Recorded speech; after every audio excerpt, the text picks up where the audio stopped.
우리 다 같이 사도신경 고백하심으로 우리 2020년 고난주간 특별 새벽기도의 첫째 날 시작하겠습니다.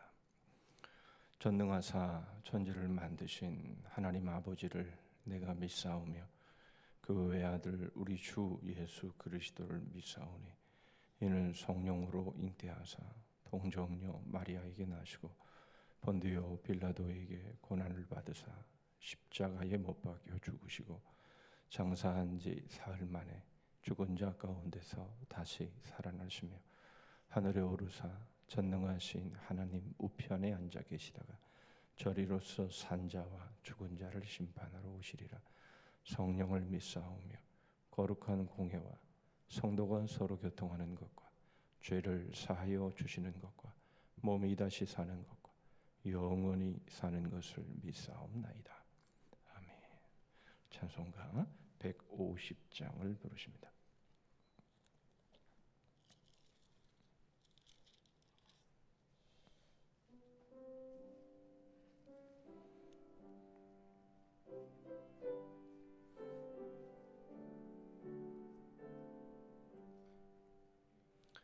갈보리 산 위에 십자가 섰으니 죄가 고난을 당한 표라.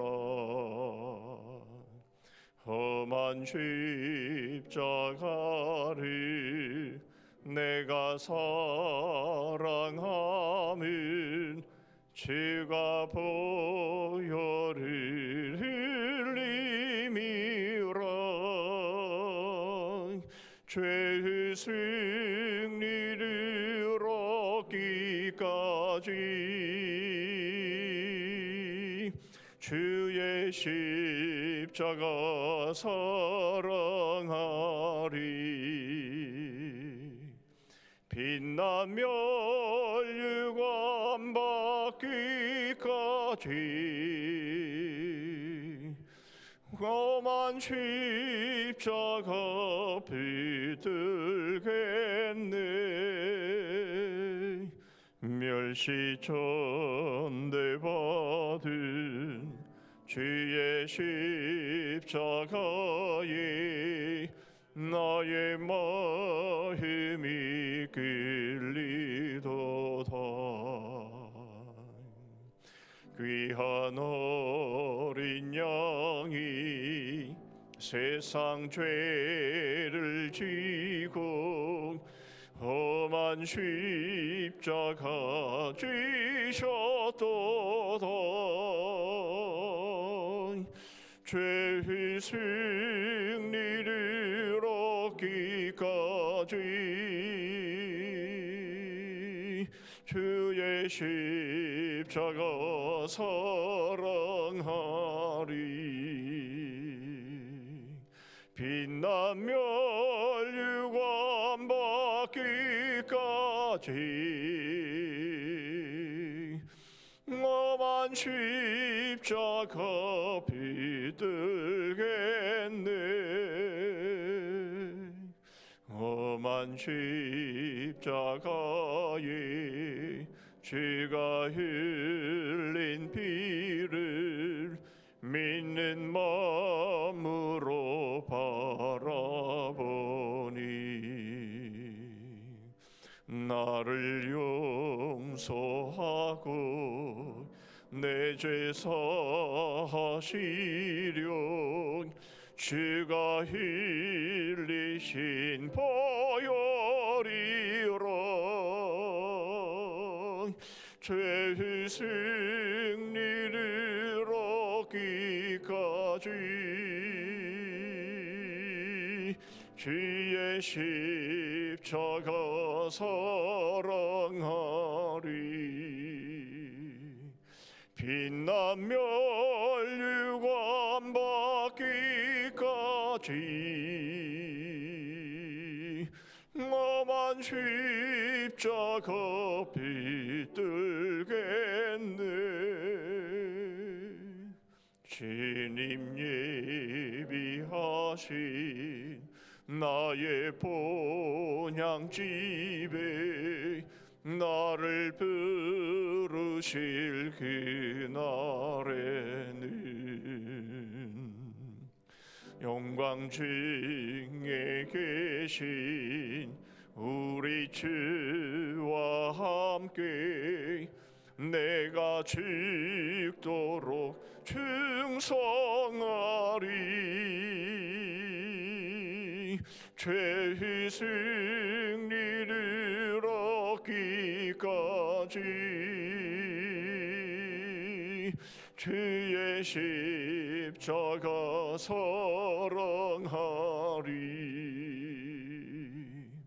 빛나며 유관 받기까지 엄한 십자가 붙들겠네.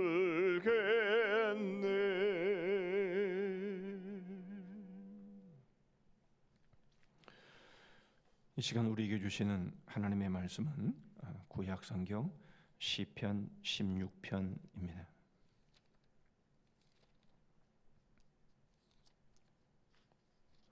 시편 16편 1절 말씀부터 마지막 절 11절 말씀까지입니다. 시편 16편 1절부터 마지막 절 11절 말씀까지 제가 쭉 봉독하겠습니다. 하나님이여 나를 지켜주소서. 내가 주께 피하나이다. 내가 여호와께 아뢰되 주는 나의 주님이시오니 주밖에는 나의 복이 없다 하였나이다. 땅에 있는 성도들은 존귀한 자들이니 나의 모든 즐거움이 그들에게 있도다. 다른 신에게 예물을 드리는 자는 괴로움이 더할 것이라. 나는 그들이 드리는 피의 전제를 드리지 아니하며 내 입술로 그 이름도 부르지 아니하리로다. 여호와는 나의 산업과 나의 잔의 소득이시니 나의 분깃을 지키시나이다. 내게 줄로 재어준 구역은 아름다운 곳에 있으며 나의 기업이 실로 아름답도다. 나를 훈계하신 여호와를 송축할지라. 밤마다 내 양심이 나를 교훈하도다. 내가 여호와를 항상 내 앞에 모시며 그가 나의 오른쪽에 계심으로 내가 흔들리지 아니하리로다. 이러므로 나의 마음이 기쁘고 나의 영도 즐거워하며 내 육체도 안전히 살리니 이는 주께서 내 영혼을 수월에 버리지 아니하시며 주의 거룩한 자를 멸망시키지 않으실 것임이니이다. 주께서 생명의 길을 내게 보이시리니 주의 앞에는 충만한 기쁨이 있고 주의 오른쪽에는 영원한 즐거움이 있나이다. 아멘.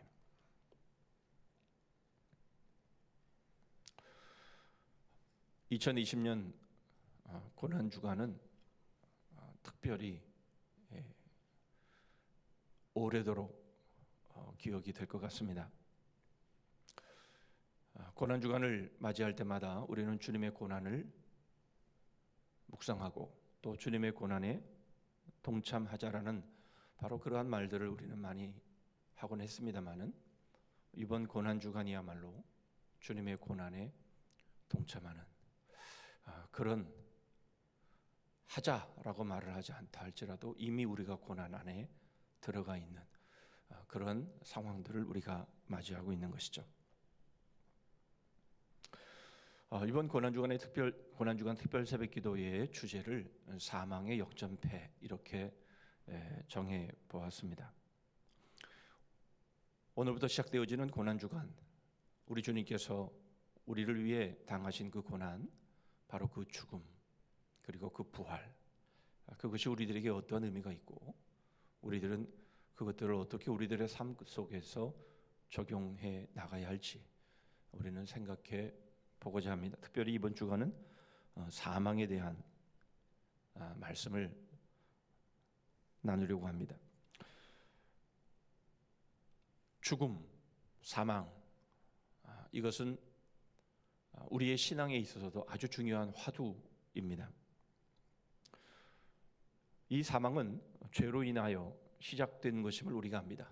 죄의 결과가 사망이라는 것도 우리는 잘 알고 있습니다. 그렇기 때문에 이 사망은 우리에게 아주 어둡고 부정적인 그런 이미지가 강합니다. 그런데 이 사망은 우리들에게 그런 이미지만 주는 것은 아닙니다. 어제도 말씀드렸습니다마는 이 사피엔스를 쓴 이 유발 하랄이라고 하는 이 사람은 이 사망, 이 죽음이 종교를 탄생시켰다, 종교를 낳았다 이렇게 말하고 있습니다. 죽음이 없었다면, 사망이 없다면 종교는 존재하지 않았을 것이다 이렇게 말을 합니다. 물론 그는 진화론적 인본주의자입니다. 유대인이지만 동성애자입니다. 그런 각도에서 놓고 봤을 때 뭐 이 사람의 말을 뭐 우리가 그렇게 중요하게 생각할 것이 있나라고 생각할 수 있겠지만, 그러나 그가 역사학자고 진화론적으로 역사를 보고 쓴 책이지만, 그러나 그 책의 내용들을 훑어보면 아주 나름대로 분명한 흐름과 또 진단을 하고 있는 것을 보게 됩니다. 물론 처방은 없지만 그런 각도에서 놓고 봤을 때에 분명 사망, 이 죽음은 종교를 낳은 것이 분명합니다. 우리의 신앙 삶 안에도 분명 우리는 그것을 느낄 수 있고 경험할 수 있는 거죠. 사망은 우리가 또한 성장하는, 우리가 하나님 앞에 나오는 아주 중요한 모티브, 동기가 되는 것 사실입니다. 그래서 심지어 사람들은 죽음을 예찬하기도 합니다. 그래서 우리는 이러한 질문을 던지게 됩니다. 사망, 죽음은 우리에게 유익한가 무익한가? 우리는 이것에 대한 답을 오늘 말씀을 통해 찾으려고 합니다. 여러분, 오늘 본문은 이 시편 16편은 아주 중요한 이 부활에 대한 아주 중요한 본문입니다. 특별히 10절과 11절의 말씀은 우리들에게 있어서 부활, 바로 이것을 우리에게 너무나도 명확하게 보여주는 그러한 말씀이 들어 있습니다. 사실 구약을 우리가 면밀하게 살펴보면 이 부활, 죽음에서 다시 살아나는 이 사건에 대해서는 참 찾아보기가 쉽지 않습니다. 그런데 이 시편 16편의 이 말씀만큼은 이 부활에 대한 아주 분명하고 명확한 그러한 사건을 우리들에게 예언하고 증거하고 있음을 우리는 보게 됩니다. 우리는 이번 새벽기도 주간에 우리는 시편 몇 편을 살펴볼 것인데, 바로 이 시편 16편은 그 중에서 제일 중요한 그러한 시편이라 말할 수 있습니다. 그 이유는 이따가 다시 말씀을 드리도록 하겠습니다. 여러분, 이 고난 주간, 이 특별 새벽기도, 특별히 정말 잊히지 않을 이 2020년 이 고난 주간 특별 새벽기도회에 여러분, 이 시편 16편 이것만 우리가 기억해도 우리에게는 참으로 우리의 신앙생활에 있어서 참으로 값지다 이렇게 말할 수 있을 정도로 이 시편 16편은 예수 그리스도의 부활과 직접적으로 연결되어 있는 아주 중요한 말씀이라는 것, 여러분 그것을 먼저 새겼으면 좋겠습니다. 이 사망은 말씀드린 것처럼 우리에게 유익한가 무익한가? 이 사망에는 분명히 유익한 부분이 있습니다. 오늘은 그것을 두 가지로 살펴보려고 합니다. 그래서 제목을 사망의 역설이라 이렇게 잡아봤습니다. 두 가지의 역설을 우리가 보게 될 텐데요. 첫 번째의 역설은 사망은 하나님을 찾게 한다는 겁니다. 여러분, 오늘 본문에 그 표제가 있죠. 표제가 다윗의 믹담이라고 되어 있습니다. 이 믹담이라고 하는 이 단어는 히브리어의 미크담이라는 단어를 음역한 것입니다. 이 믹담이라고 하는 이 단어의 뜻은 학자마다 견해가 조금씩 다릅니다만은 크게 두 가지로 요약해 볼 수 있습니다. 첫 번째의 의미는 덮다라는 의미가 있다라는 거죠. 우리의 죄를 덮다. 바로 그래서 이 시편 16편을 구원의 시로 그렇게 해석하는 해석이 있습니다. 또 하나는 조각하다라고 하는 의미가 있는데 저는 이 의미가 더 마음에 와 닿습니다. 특별히 이 조각하다라고 하는 이 단어는 철에 새기다, 도장을 찍다라고 하는 그런 의미인데 70인경, 다시 말하면 헬라어로 히브리어를 번역한 70인경에는 바로 그렇게 단어를 번역하고 있기 때문에 그렇습니다. 스텔로그라피아 이렇게 번역되어 있는데 이 의미는 기둥에 새겨진 비문, 그것을 말합니다. 다윗이 많은 위기를 겪습니다. 많은 위기를 겪는데 파란만장한 그런 우여곡절의 시간들을 보내는데 여러분, 그때에 이 다윗은 피해 도망다니죠. 사울에게 쫓겨다닐 때에도 그랬고 자신의 아들 압살롬에게 쫓겨 도망갈 때에도 그러했습니다. 그는 동굴에 숨지요. 그런데 동굴에 숨었을 때에 바로 그가 동굴에서 무엇을 했을까? 바로 이 시를 조각했다. 이 시를 동굴 안에 기록했다라고 하는 바로 그런 의미로 놓고 봤을 때에는 바로 이 믹담이라고 하는 이 단어가 조각하다, 새기다 이러한 의미를 분명히 내포하고 있다 이렇게 볼 수가 있겠습니다.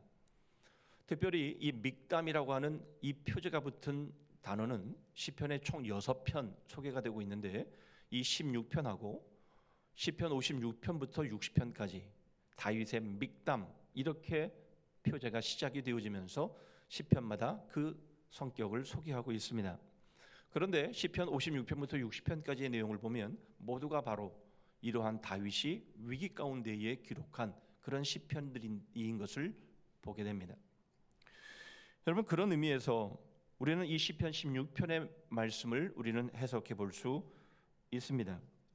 다시 말하면 이 시편 16편 다윗이 기록한 동굴에 피해 다니면서 기록했던 바로 이 시편은 죽음의 위기, 사망의 위기 앞에 기록한 글이다 이렇게 말할 수 있는 것이죠.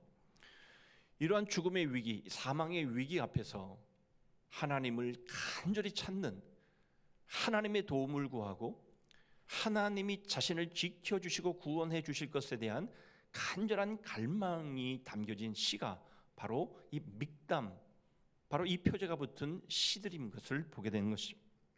그래서 오늘 1절의 말씀을 보시면 하나님이여 나를 지켜주소서 내가 주께 피하나이다. 바로 이 다윗의 이 절절한, 이 간절한 바로 하나님을 찾는 이 고백은 바로 사망의 위기로부터 온 것이다 라는 것을 우리에게 보여주고 있는 것이죠. 한 걸음 더 나아가 바로 이 사망은 하나님만 찾게 한다라는 거죠. 많이 중요합니다. 하나님만 찾게 한다라는 거죠.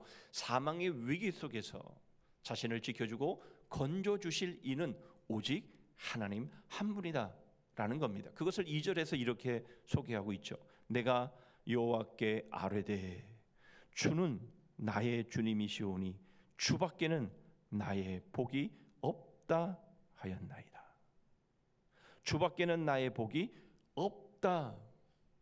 주님밖에는 나를 구원하실 분이 없습니다. 사망의 위기에서 가장 큰 복이 무엇입니까?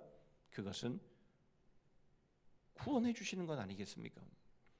다른 아무리 금은보화를 갖다 준다 할지라도 사망의 위기, 죽음의 위기 앞에 있는 사람에게 무슨 의미가 있겠습니까? 명예를 갖다 주고 권세를 갖다 준다 할지라도 죽음 앞에서 무슨 복이 되겠습니까? 여호와만 나의 복입니다 라고 고백하는 이 다윗의 고백은 바로 사망에서, 죽음에서 건져주실 이는 오직 하나님 한 분밖에 없습니다 라고 하는 고백임에 틀림이 없는 거죠. 바로 이 사실에 동의를 하는 사람들은 바로 여호와 하나님을 찾는 성도들이며 그들이 존귀한 자들이다 이렇게 3절에서 자신의 이 신앙을 동의할 사람들을 찾고 있는 것들을 보게 되죠. 3절입니다. 땅에 있는 성도들은 존귀한 자들이니 나의 모든 즐거움이 그들에게 있도다. 여기서 성도라고 하는 이 단어는 거룩히 구별된 자들이다 그래서 성도라고 번역한 이 단어는 아주 정확한, 아주 제대로 잘 번역한 것이다라고 말할 수 있습니다. 다시 말하면 구원받은 성도들을 말합니다. 하나님 밖에 사망의 위기에서 건져주실 이가 없음을 모두가 동의하는 것이 아니라 바로 구원함을 받은 그 경험이 있는 하나님만이 구원이신 바로 그것을 체험한 자들, 바로 그들이 거룩하게 구별된 자들이며 그들이 성도이며 바로 그들이 다윗과 같은 바로 신앙을 가진 존귀한 자들이다, 이렇게 말하고 있는 겁니다. 우리 그리스도인들은 늘 사망의 위기를 의식하며 사는 사람들입니다. 물론 다른 종교를 믿는 사람들도 사망을 의식하지요. 그래서 종교가 탄생한 것이죠. 많은 그들은 이 사망을 의식하면서 피의 전제를 드리기까지 한다라고 말합니다. 피의 전제를 드리면서 이 사망의 위기에서 건져질 것에 대한 갈망이 그들에게도 있다라고 말합니다. 그러나 그것은 모두 실패로 끝나버릴 수밖에 없다라고 하는 말이 4절에서 소개가 되고 있습니다. 다른 신에게 예물을 드리는 자는 괴로움이 더할 것이라. 나는 그들이 드리는 피의 전제를 드리지 아니하며 내 입술로 그 이름도 부르지 아니하리로다. 무슨 말입니까?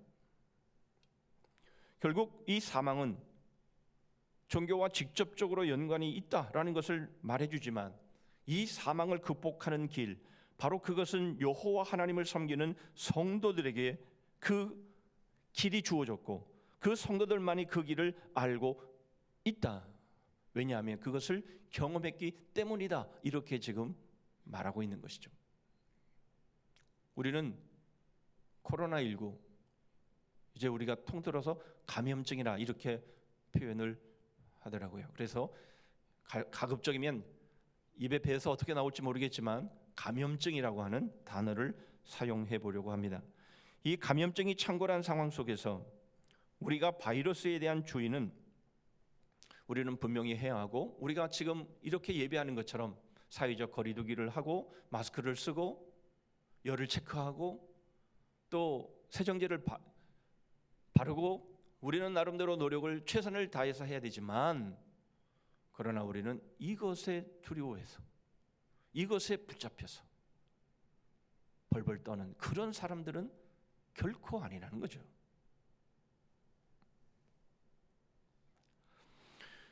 여호와 하나님을 섬기는 우리들은 이러한 상황이 전개될수록 오히려 더욱 담대할 수 있는데, 그 이유는 우리는 사망을 극복하는 길을 아는 사람들이기 때문이라는 것입니다. 그 고백을 8절에서 이렇게 말하고 있죠. 내가 여호와를 항상 내 앞에 모시며 그가 나의 오른쪽에 계심으로 내가 흔들리지 아니하리로다. 흔들리지 아니하리로다. 사망의 위기 앞에서도 우리가 흔들리지 않는 이유는 바로 하나님이 우리와 함께 계시기 때문이며 하나님만이 우리를 그 사망의 위기에서 건져 주실 뿐임을 우리가 믿기 때문이라 라는 것이죠. 아무튼 이 사망이 우리에게 기여하는 바, 이 사망의 역설, 바로 이 사망의 위기가 오히려 우리를 더욱 하나님 한 분 앞으로 우리를 세우는 바로 그 일을 하고 있음을 우리에게 보여줍니다. 이제 두 번째 역설을 보겠습니다. 11절의 말씀입니다. 주께서 생명의 길을 내게 보이시리니 주의 앞에는 충만한 기쁨이 있고 주의 오른쪽에는 영원한 즐거움이 있나이다. 생명의 길을 내게 보이시리니, 이 사망의 두 번째 역설은, 이 사망은 우리에게 생명의 길을 찾게 하고 생명의 길을 우리에게 보여준다라는 겁니다.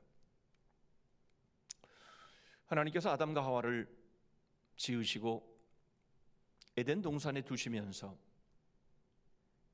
보기에 좋고 먹기에 좋고 보기에 아름다운 바로 그러한 실과들을 에덴 동산에 가득 채워 놓으셨죠. 그런데 그 동산 중앙에는 생명나무와 선악을 알게 하는 나무도 두셨다라고 말씀하시죠. 여러분, 이 선악과가 사망을 우리에게 보여주는 것이라면 이 생명나무는 우리에게 생명을 보여주는 상징이죠. 여러분, 그러므로 우리에게 사망이 확연하게 우리 앞에 보여지고 경험되어진다면 생명 역시 우리 앞에 확실히 보여지고 확실히 우리는 체험하게 되어 있는 것이죠.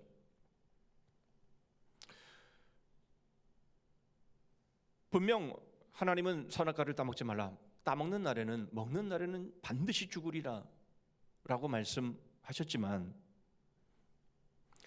여러분, 여전히 이 아담이 선악과를 따먹은 이후에도 생명나무를 따먹을 수 있는 기회가 얼마든지 있었다라는 것, 여러분, 우리는 그것을 기억해야 합니다.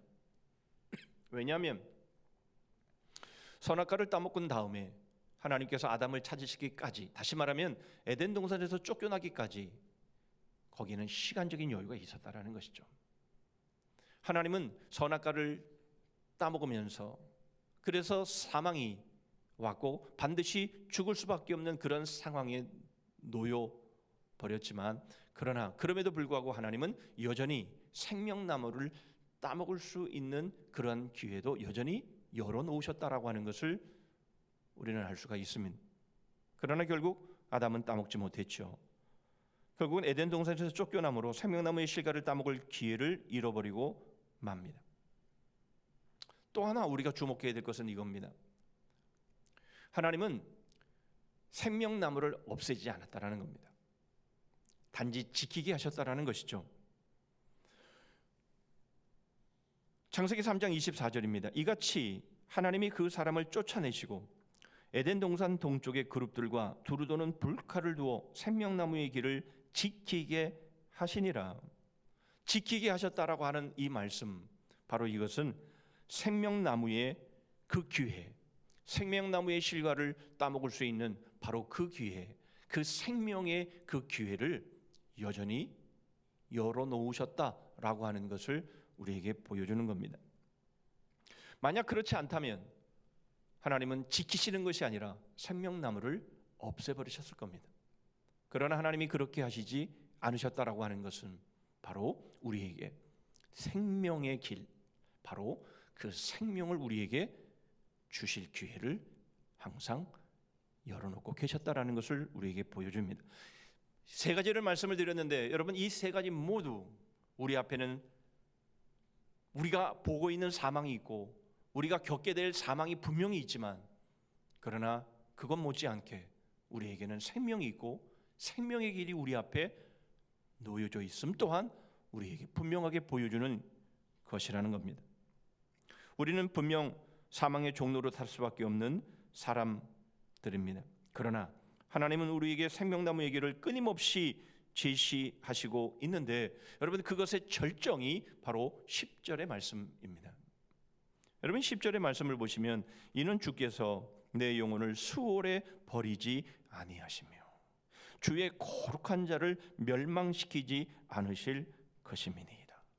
여러분, 시편 16편을 기억하셔야 되는데 특별히 이 10절을 기억하셔야 됩니다. 왜냐하면 이게 그리스도의 부활을 말씀하는 구절이 되기 때문에 그렇습니다. 여러분, 물론 이 말씀은 다윗 자신을 이렇게 내 영혼을 이라는 단어와 주의 거룩한 자를 이 대꾸로, 병행구로 소개하면서 바로 이 내 영혼이 주의 거룩한 자인 것처럼 그렇게 우리가 해석할 수도 있습니다. 그러나 이 주의 거룩한 자, 이 주의 거룩한 자가 우리의 구원자이신 예수 그리스도를 예표하고 있고 상징하고 있다라고 하는 것은 100% 그렇다라고 하는 것을 우리가 알 수 있는 것은 사도행전 2장 35절 이하에 25절 이하에 31절의 말씀을 통해서 알 수 있습니다. 그 말씀은 바로 베드로가 성령의 강림의 사건 이후에 사람들이 몰려들었을 때의 첫 번째 한 설교 가운데에 바로 이 시편 16편의 이 말씀을 가지고 너희가 죽인 그가 우리의 메시아이며 그분이 다시 살아나셨다라고 하는 것을 말씀하기 위해서 이 구절을 사용하고 있기 때문에 그렇습니다. 이 10절의 내용을 보면 주의 거룩한 자를 멸망시키지 않으실 것임이라. 여기서 멸망이라고 하는 이 단어의 다른 해석은 부패시키지 않는다, 썩지 않게 한다라고 하는 그런 의미로 이전 성경에는 기록되어 있는 것을 보게 됩니다. 그렇게 표현하는 것이 훨씬 더 의미가 있고 우리가 알아들을 수 있습니다. 주의 거룩한 자. 그래서 킹 제임스 버전이나 NIV 성경에는 이 거룩한 자를 홀리 원, 대문자로 박아놓고 있습니다. 누가 뭐래도 바로 이 거룩한 자는 다윗 자신을 그 상황 속에서는 표현했을지는 몰라도, 그러나 다윗이 성령의 감동에서 기록한 이 거룩한 자는 성령이 충만하여 설교하고 있는 이 베드로 위에 바로 이 말씀은 예수 그리스도이며, 이분이 너희가 십자가에 못 박아 죽인 그분은 부활하셨다.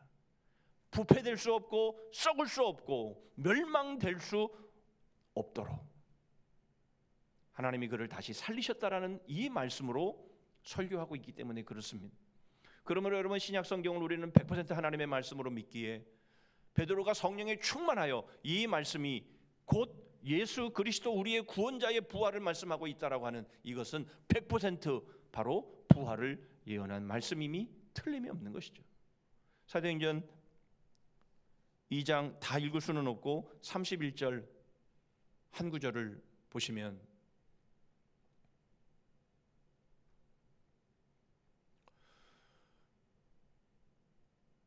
미리 본 그로 그리스도의 부활을 말하되 그가 음부에 버림이 되지 않고 그의 육신이 썩음을 당하지 아니하시리라 하더니, 그러면서 바로 예수 그리스도의 부활을 이어서 설교하고 있습니다.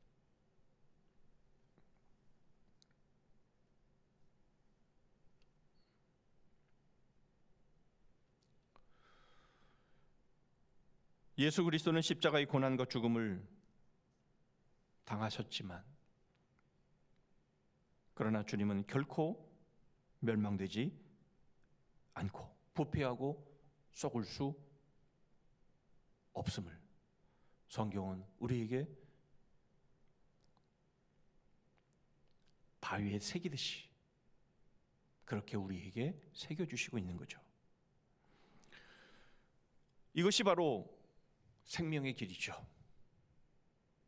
이것이 바로 죽음으로 끝나지 않고 하나님께서 우리에게 계속해서 생명을 말씀하시고 생명나무에 그 길을 열어놓으시고 그 생명나무, 바로 그것을 얻기를 원하신 바로 그 성취이며 그 결정이 바로 예수 그리스도의 부활임을 우리에게 말씀해주고 있는 겁니다.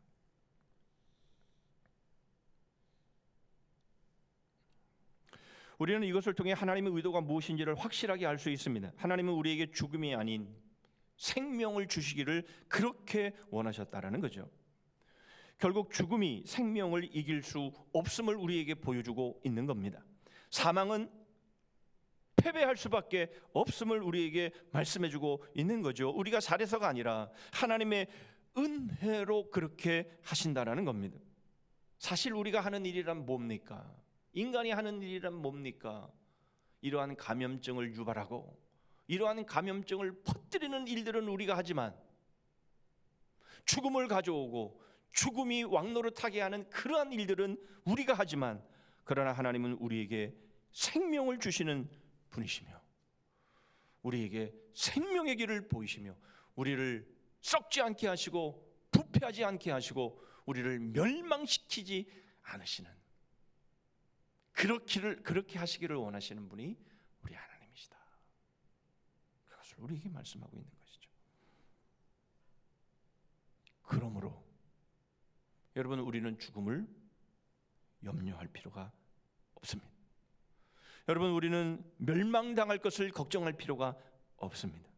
우리는 사망을 염려하지 말아야 합니다. 오늘 보면 5절과 6절을 보시죠. 여호와는 나의 산업과 나의 잔의 소득이시니 나의 분깃을 지키시나이다. 내게 줄로 재어준 구역은 아름다운 곳에 있으며 나의 기업이 실로 아름답도다. 여러분, 이 감염증으로 인해서 모든 면이 힘들고 어렵지만 경제가 그 어느 때보다 어렵죠. 여러분, 그러나 하나님은 우리를 망하게 하시지 않습니다. 하나님은 우리를 죽게 하시지 않습니다. 나의 기업이 실로 아름답도다. 여러분, 하나님이 우리의 기업을 줄로 재워주셨고 그 기업이 실로 아름다운, 여러분, 바로 그 일을 하나님이 행하셨다면 여러분은 우리들의 가정, 우리들의 기업, 우리들의 경제는 어떤 일이 있어도 망하지 않습니다. 망할 수 없습니다. 왜요? 하나님이 줄로 재워준 기업이기 때문에 그렇습니다. 우리에게 생명의 길로 우리와 함께 하시는 하나님이시지만, 그러나 우리가 이 땅에 살아가는 동안에도 하나님은 우리와 함께 하시고 우리를 지키시고 하나님이 우리에게 주신 우리의 모든 삶의 상황을 주님이 다스리시고 주님이 그 모든 일들을 주관해 나가고 계심을 우리들에게 말씀하고 있는 것이죠. 하나님이 우리에게 기업을 정해주셨다면 더 이상 아름다울 수 없는 것입니다. 그것을 내 것이라 주장하지만 않는다면, 주님의 주인 되심을 우리가 거부하지만 않는다면, 어떤 위기 가운데도 하나님은 우리의 기업을 지켜주실 것이며 우리의 경제를 지켜주실 것이며 우리의 모든 상황 속에서의 어려움과 위기들을 반드시 지켜주실 것입니다. 우리는 이것을 믿습니다. 경제적인 것만 아니지요.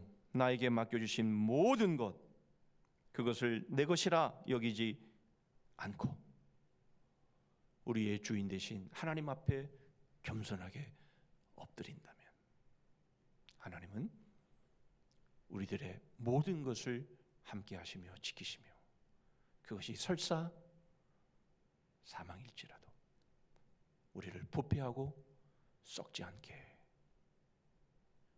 죽음이 사망이 우리를 이길 수 없도록 하시겠다, 하신다 라고 우리에게 말씀하고 있는 겁니다. 그러므로 우리는 어떻게 해야 합니까? 주님 앞에 무릎을 꿇어야 합니다. 7절입니다.